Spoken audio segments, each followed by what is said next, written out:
முள்ளிவாய்க்காலில் இருந்து மணவெங்காடி வரைக்கும் 6000 ஏக்கர் இதுவரைக்கும் ஒரு வாங்குளம் கூட விடுவிக்கப்படவில்லை.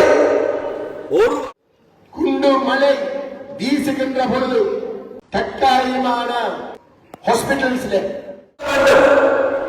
இல்லாவிட்டால் யார் மண்ணுக்கு வடக்குக்கு நீங்கள் இனிமேல் வராமல் கடலுக்கு சென்று தொழில் செய்பவர் 5940 ஏக்கர் நிலம் வடக்கு மாகாணத்திலே 6000 ஏக்கர் அந்த கரையோரம் பிரதேசம் கோட்டாபய ராஜபக்சவுக்கு அந்த கதி என்று சொன்னால் கேவலம் வரும் 42% வாக்கெடுத்து வென்ற அனுர்வாசன இனவாத கோணம் இருக்கும்.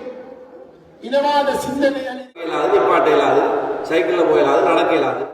முஸ்பாத் சொந்தங்களுக்கு வணக்கம். மே தின கூட்டத்தில் சுமந்திரன் மற்றும் கஜேந்திரகுமார் பொன்னம்பலம் அவர்கள் ஒரு முக்கியமான விடயத்தை சொல்லியிருப்பார் என்று பார்த்தீங்கன்னா, தமிழ் மக்களுடைய கிட்டத்தட்ட 6000 ஏக்கர் நிலங்கள் ஆக்கிரமிக்கப்படுகின்றன என்கின்ற விடயத்தை சொல்லியிருப்பார். ஆகவே முன்னே ஆட்சியில் செஞ்சிருந்தால் இந்த ஆட்சியிலையும் செய்கின்றார்கள் என்ற விமர்சனத்தையும் அவர்கள் முன்வைத்திருப்பார்கள்.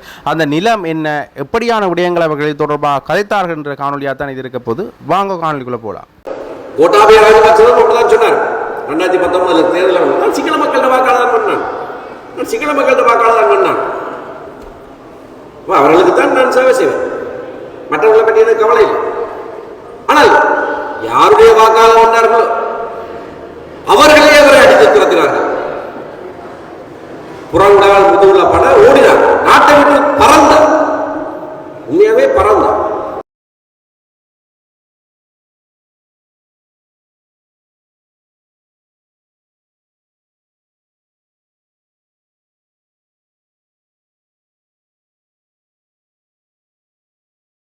கோட்டாபய ராஜபக்சவுக்கு அந்த கதி என்று சொன்னால் கேவலம் வரும் 42% வாக்கெடுத்து வென்ற அனுர்வாசன என்ன நடக்க போதது?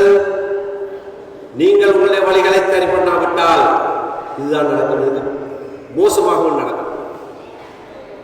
இன்று காலை பத்திரிகையில் எடுத்து பார்த்தீர்களானால் தெரியும், மக்களுடைய காணிகளை நாங்கள் விடுவிப்போம் விடுவிப்போம் விடுவிப்போம். 5940 ஏக்கர் நிலம் வடக்கு மாகாணத்திலே அரசுடைமையாக்கப்படுவதற்கு, சுவீகரிக்கப்படுவதற்கு வர்த்தமானியிலே அறிவித்தல் கொடுக்கப்பட்டிருக்கிறது. கடந்த மார்ச் மாதம் 28ஆம் தேதி இந்த வர்த்தமானி பிரசுரங்கள் வந்திருக்கிறது. ஒருவருக்கு சொல்லாமல், சத்தம் சாடி இல்லாமல் மெதுவாக முதலாவது நடவடிக்கை வந்துட்டது. ஆனால் சொல்லுவது என்ன? சொல்லுவதெல்லாம் மக்களுடைய காணிகளை நாங்கள் விடுவிப்போம் விடுவிப்போம் விடுவிப்போம். இதுவரைக்கும் ஒரு அங்குலம் கூட விடுவிக்கப்படவில்லை, ஒரு அங்குல நிலம் கூட விடுவிக்கப்படவில்லை. 2 வீதிகள் இருக்கிற வரிகேடை தூக்கி விட்டால் அது நிலம் விடுவிப்பான். வீதி ஏற்கனவே இருக்குது, அதுல இறங்க இயலாது, நிப்பாட்ட இயலாது, சைக்கிள்ல போயிடாது, நடக்க இயலாது, வேறெல்லாம் அங்காலதான் போய் இறங்கணும். அதை நம்மளோட நிலவிடுவிப்போம். 2 பாதையை திறந்து வச்சு போட்டு அனைத்து நிலங்களும் விடுவிக்கப்படும் என்று சொன்ன வாக்குறுதியை இன்று வரைக்கும் நிறைவேற்றாமல் இருக்கிறார்கள் என்று பார்த்தால் அதை விட மோசமாக அது நிறைவேற்றாமல் இருந்தால் அது நச்சரிச்சு அதை விடுவிக்கப்படலாம். இது இருக்கிறதை கபலீகரம் செய்கிறார்கள். இருக்கிற நாடுகளை, மக்கள் பயன்பாட்டுக்காக இருக்கிற நிலங்களையும் திரும்ப கபலீகரம் பண்ணுகிறார்கள், அரசுடைமையாக்குகிறார்கள், சுவீகரிக்கிறார்கள். உத்தியோகபூர்வமாக வர்த்தமானியிலே பிரசுரம் செய்யப்பட்டிருக்கிறது. ஒடுக்கப்படுகிற மக்கள் நினைவு கூறுகிற நாள் இந்த மே நாள். தொழிலாளர் வர்க்கமாக இருக்கலாம், எண்ணிக்கையிலே சிறுபான்மையாக இருக்கிற காரணத்தினாலே ஒடுக்கப்படுகிறவர்களாக இருக்கலாம், வேறு என்ன காரணங்களினாலே ஒடுக்கப்படுகிறவர்கள் அவர்களுடைய விடிவுக்காக குரல் கொடுக்கிற நாள் இந்த மே நாள்.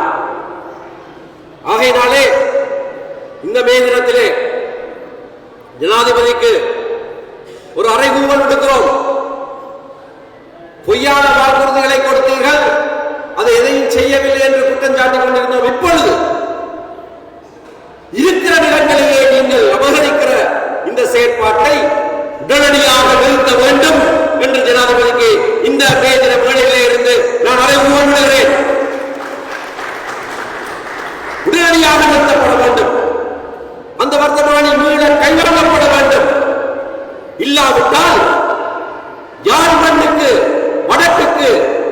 நீங்கள் இனிமேல் வராமல் பண்ணுவோம், இங்கே காலடி எடுத்து வைக்க முடியாமல் பண்ணுவோம். இப்படியாக பொய்யாக எங்களை ஏமாறுகள் என்று நினைத்துக் கொண்டு நீங்கள் செயற்பட ஆரம்பித்திருக்கிற காரணத்தினாலேதான் இந்த எச்சரிக்கை விடுக்கப்படுகிறது.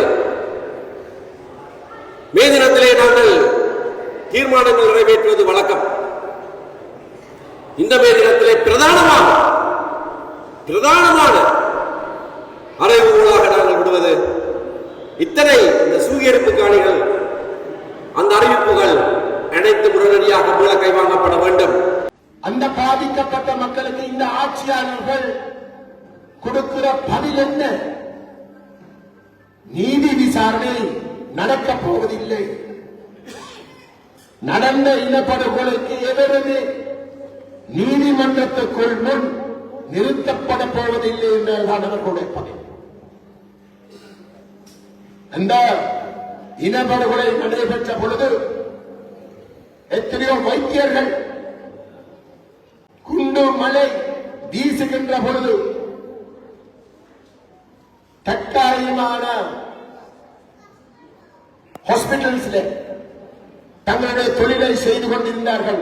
அந்த அப்பாவி மக்களுடைய உயிர்களை காப்பாற்றுவதற்கு அவர்கள் இந்த மண்ணிலே இருக்க முடியாத நிலைமை ஏற்பட்டு அவர்கள் வெளிநாடுகளுக்கு ஓடி சென்று தங்களுடைய உயிர்களை தப்புவதற்கு அவர்கள் ஓட வேண்டியிருந்தது. அவர்கள் யார்? அவர்கள் இந்த தொழிலாளர்கள் அல்லவா? அவர்கள் வைத்தியர்களுடைய யூனியன்களை சார்ந்தவர்கள் அல்லவா? அவர்களே ஓடி திரிய வேண்டி வருகிறது. இன்றைக்கு இந்த தொழிலாளர் கட்சி என்று சொல்லக்கூடிய ஆட்சியில் இருக்கிறவர்கள் அவர்களுக்கு என்ன பதிலை வச்சிருக்கிறார்கள்? கையை இருக்கிறதை தவிர அவர்களுக்கு வேறு எதுவுமே கிடையாது. இன்றைக்கு ஒரு கெசட் வரி வந்து இருக்கின்றது. கிட்டத்தட்ட 6000 ஏக்கர் அந்த கரையோரம் பிரதேசம் முழுவதும் முள்ளிவாய்க்காலில் இருந்து மரவெங்காடி வரைக்கும் 6000 ஏக்கர் காணி அரசாங்கம் படைக்கப் போகிறது. யாருடைய காணி? மேட்டிக்குடியினுடைய காணி மட்டுமா? அந்த கரையோரம் அன்றாடமாக கஷ்டப்பட்டு கடலுக்கு சென்று தொழில் செய்பவர்களுடைய காணி அல்லவா? யார் பாதிக்கப்படுகிறார்? தொழிலாளர்கள். ஆகவே பெரியோர்களே, இது நாங்கள் சிறுவரிலே நாங்கள் தமிழர்களாக இருக்கின்றபடினால், நாங்கள் தமிழ் தேசத்தவர்களாக இருக்கின்றபடினால் இந்த ஆட்சியாளர்கள் சிங்களவர்கள். ஆகவே அவர்களுக்கு இனவாத கோணம் இருக்கும், இனவாத சிந்தனைகள் இருக்கும். அந்த வகையில்தான் அவர்கள் தமிழர்களுடைய தொழிலாளர்களை கணக்கில் எடுத்துக் கொள்ளாமல் எங்களுக்கு எதிராக செயல்படுகிறார்கள் என்று நாங்கள் சிலவழிலே நினைக்கக்கூடும். ஆனால் அப்படி அல்ல. நீங்கள் தென்னிலங்கையை எடுத்துக்கொண்டால், சிங்கள தேசத்தை எடுத்துக்கொண்டால் உங்களுக்கு தெரியும், கடந்த 3 வருடங்களாக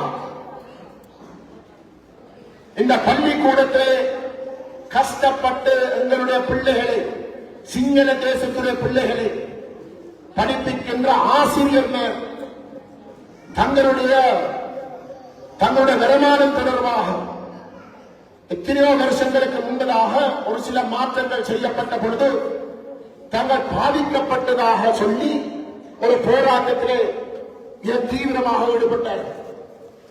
அந்த போராட்டத்துடைய கோரிக்கைகளை சரியாக ஆராய்ந்து அதுக்குரிய தீர்வுகளை கொடுப்பதற்கு சுபோதினி என்ற ஒரு கமிஷன் ஒன்று, சுபோதினி அம்மையாருடைய தலைமைத்துவத்தில் ஒரு கமிஷன் ஒன்று நியமிக்கப்பட்டது.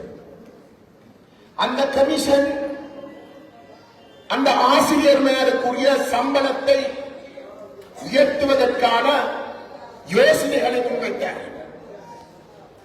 அந்த மக்கள் போராட்டங்களை நடத்தின பொழுது இன்றைக்கு தொழிலாளர்கள் சொல்லிக் கொண்டு அன்றைக்கு ஜேவிபியினர் அந்த சுகோதரி கமிஷனுடைய யோசனைகளை மிகப்பெரிய அளவில் ஆதரித்தார். அது கட்டாயம் அவர்களுக்கு வழங்கப்பட வேண்டும் என்று சொல்லி அவர்கள் அந்த போராடுகின்ற ஆசிரியர்களோடு தோளுக்கு தோல் இருந்தார்கள். இன்றைக்கு அன்றைக்கு போராடின அந்த ஆசிரியர்களோடு தோளுக்கு தோல் நின்றவர்கள் தான் இன்றைக்கு ஆட்சியில் இருக்கிறார்கள்.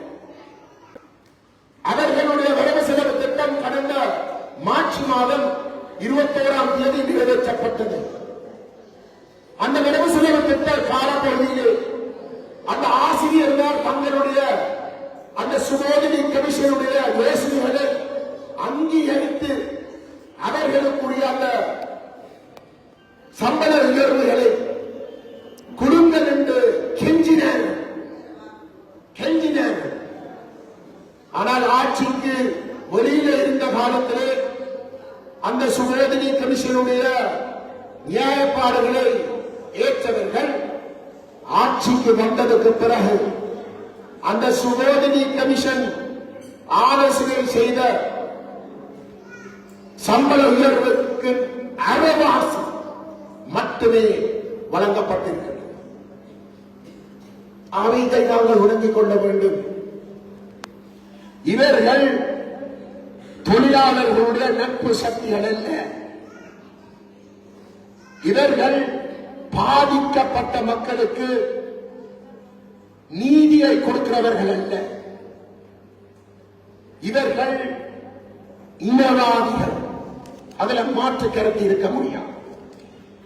ஆனால் இனவாதிகள் என்று நாங்கள் அவர்களை ஓரம் கட்டி அவர்களுக்கு சிங்கள மக்களுக்கு சிங்கள தேசத்துக்கு அவர்கள் நேர்மையாக நடந்து கொள்வார்கள் என்ற ஒரு நினைப்பதே நாங்கள் இருக்கக்கூடாது.